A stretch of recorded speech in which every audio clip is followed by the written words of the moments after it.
Next up, we have Cowboy Cerrone. First in up for you, Cowboy, we have Caroline Pierce from BT Sport. How long is this? Caroline, you ready? I'm ready. Hi, Donald. Great to see you. Got to ask you first off, how was the drive in the RV over to Florida? Good. Other than truck stop eating the whole way, that's the problem. Eating shit the whole way. So, does the camera add 10 pounds or am I just a little heavier, you think? You're looking good. You're looking good. Talking of weight, though, eating along the way, how's the weight feeling? Good. I'm like 78, 180, 10 pounds, so nothing. I never get much bigger than 185 no matter what I do. So, yeah, that's about it. So it's not too bad. You allow yourself a few of those treats. Look, you opened up recently about how leading up to the Conor McGregor fight, you didn't feel like you could get up for it. Something felt different, something felt off, and you've taken a little bit of time off since. Obviously not that much time because you're back fighting again. But what was the switch that got you fired up to fight again? I don't know if I took any time off. It was like mandatory suspension is what happened. I don't know what the switch was.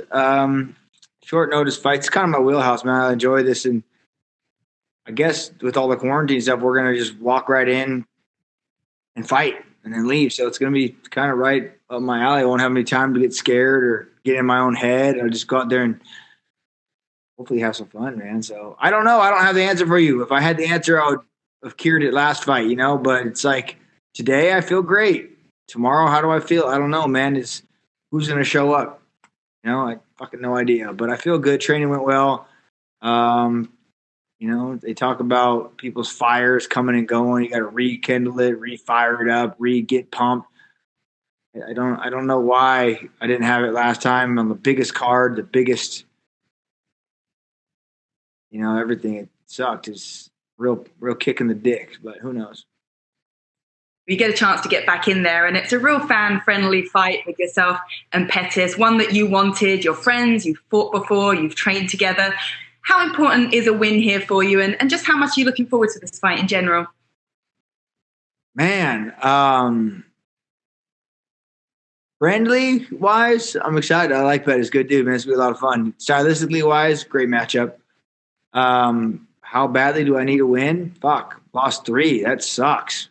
4 would be fucking miserable. So, yeah, I mean, this is what I do. I love it, But people always say, oh, you're back. You're hungry and you're ready to get it. Like, man, this is what I love to do. There's nowhere else I'd rather be. So winning or losing is just what happens in the sport, but I love every bit of it. So the training, the getting ready, and go out there and fight, I'm looking forward to it. And a chance to get a win back from 7 years ago when you first fought one another. It was the body kick that time. If that's the clickbait you need, then trying to get the win back. That's what I'm looking to do.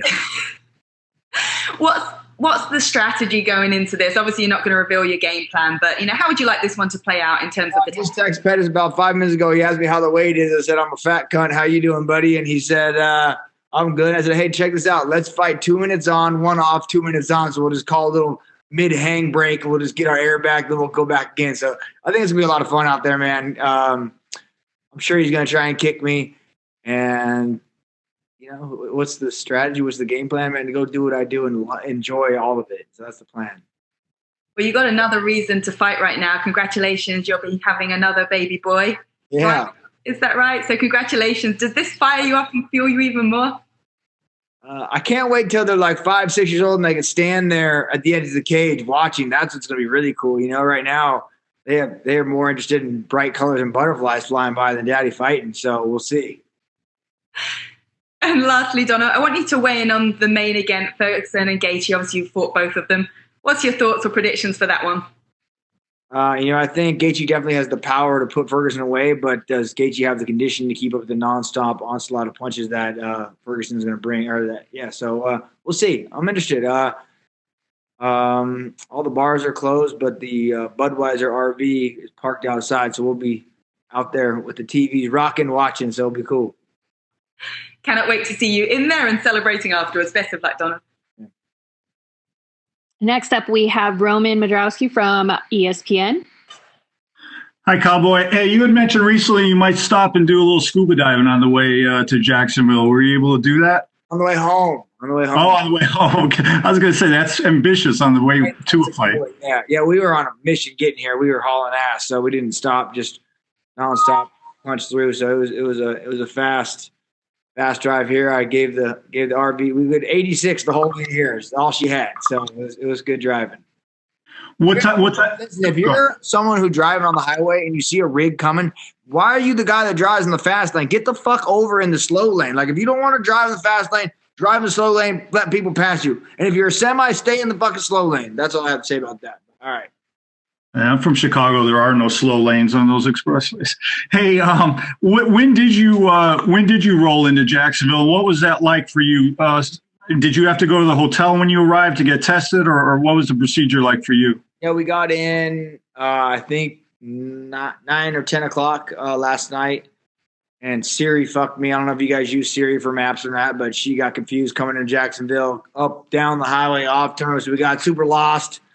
So Apple, get that shit sorted out, please. And then it pulled in. We're parked right next to the RV, or right next to the hotel. We're parked right next door, so we're here. Came in, got swabbed, and ready to go.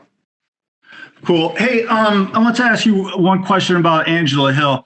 She's going to be in her 7th fight in like 14 months next week, and some have called her the female Cowboy Cerrone for that pace. Have you taken notice of that kind of activity, and do you have any thoughts about it? Man, it's cool. I wish more people would have that mentality, man. They want to keep fighting, but boy, she's going to pay hell trying to catch me because I'm parked here. I'm fighting 3 times this week. You haven't heard yet, so it should be good. Very good. That's all I got. Thanks, man. I'll do this again. If I can fit you guys into my schedule after this win over Pettis, I guess I'll come back here and we'll talk about whatever fights next, whatever opponent couldn't make it. Got it. Next, we have Leslie Wilson Jr. from Golf News.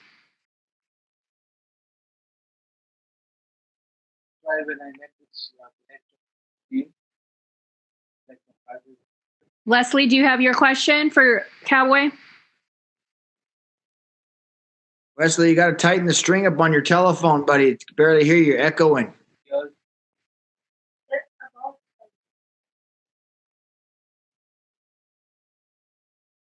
All right, we will Moving move on then.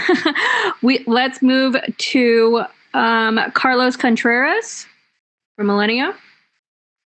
Hi, Cowboy. Howdy. Hey, just wanted to ask you if you had a chance to bring Pedro Camberos this time. I knew he was having trouble to go to the States, and he's been close to you in the next couple of fights, in the past couple of fights. Yeah, 2 of my coaches couldn't. Pedro couldn't get out of Mexico, and Shara couldn't get in from Canada. So I'm landlocked here. But now it sucks. Couldn't get him out. Couldn't get Shara in. It'll be all right. Still, you had a chance to chat with them, to have a plan for this fight, or you just did the preparation by yourself? Yeah, we talked. I brought John Wood in from Vegas. He was able to drive down to come help us out. So I don't know what everyone else is doing. I'm curious how everyone else is training, but I have a gym in my backyard. I have a full cage gym, workout, strength conditioning. So I have no excuse to be fat. So why I am, I don't know, but I don't have the excuse to not train. So it should be all right. And last for me, how different you think is going to be this fight with Pettis this time, so many years ago? And I know you trained together, you sparred together some couple of times. So how different is Anthony at this point of his career? Oh, we're both the old veterans now, so it'll be fun. I think there's gonna be a lot more skill, a lot more fun, interesting throw back and forth. So it'll be good, man. I'm good to get in there and mix it up and see what the Anthony's got to offer. Thanks a lot, Donald. Thank you. Next, we have Dan Owen from Sport 360. Hi, Donald. Obviously, we've not got a huge amount of live sport going on around the world at the moment. What do you think it says about the UFC and Dana White being able to make something like this happen this weekend? I'm super excited. I was excited to fight on the island. When I heard there was a fight island, I put my hand up and said, I want to be on the island. But I think this is probably going to be one of the biggest watch sporting events. Everyone. I wanted to say that last time with me and Conor. Like, man, this is all the eyes are on it. But I really think now all the eyes are on it. Even if you're like a golf fan or a basketball only or baseball, man, everyone's so sick and tired of watching reruns and they're Netflix the fuck out. So I think this is their only option. Like, man, I don't even like fighting, but goddamn, I guess Cowboys fighting will fucking tune in, so it should be all right. Yeah, for sure. Obviously, you've been in a fair few bear pits in your time. Has it gone through your mind what it's going to be like being in an empty arena on Saturday evening? No, I fought in the WC back when it first started. There wasn't very many people in those arenas. So, yeah, it'll be good. It'll be perfect for me. No hesitations, no distractions. Just go in there and fight. Came down to Jacksonville to get in a backyard fight. Here I am. Well, all the best of the weekend, and hope you stay well. Next up, we have Mark with Veronica Fight.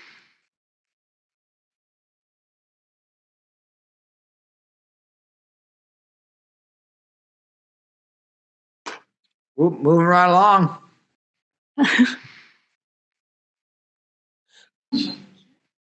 Nee, ik kon ze er ook niet vinden. My man's in the Er is überhaupt in de hele Mark? Mark, you gotta get out the restroom, buddy. All right, let's move on.